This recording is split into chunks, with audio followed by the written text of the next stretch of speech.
Hello guys, for today's video, ituturo ko kung paano magbura or mag-delete ng video sa YouTube. Please subscribe my channel.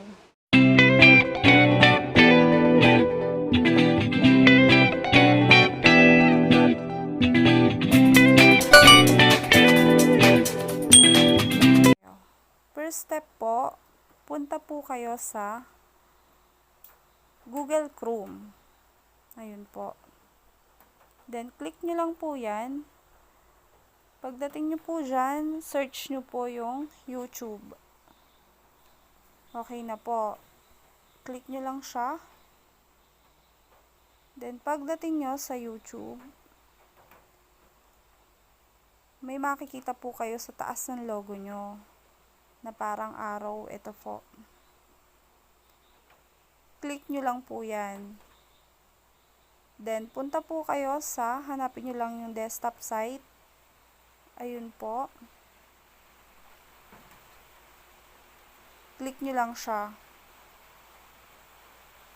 Pag na-click nyo, yan, ganyan po yung itsura ng desktop site. Search nyo lang po yung studio. Okay na po. Studio YouTube. Click nyo po yan. Para mas mabilis po.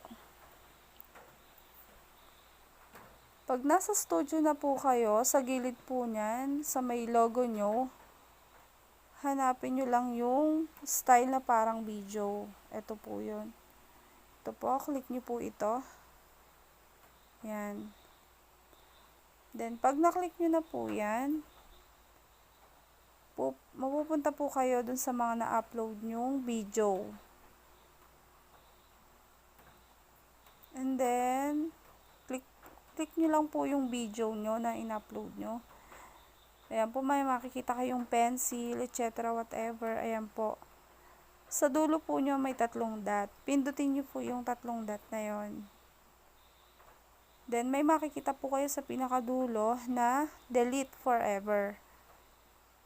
Then, ayan po.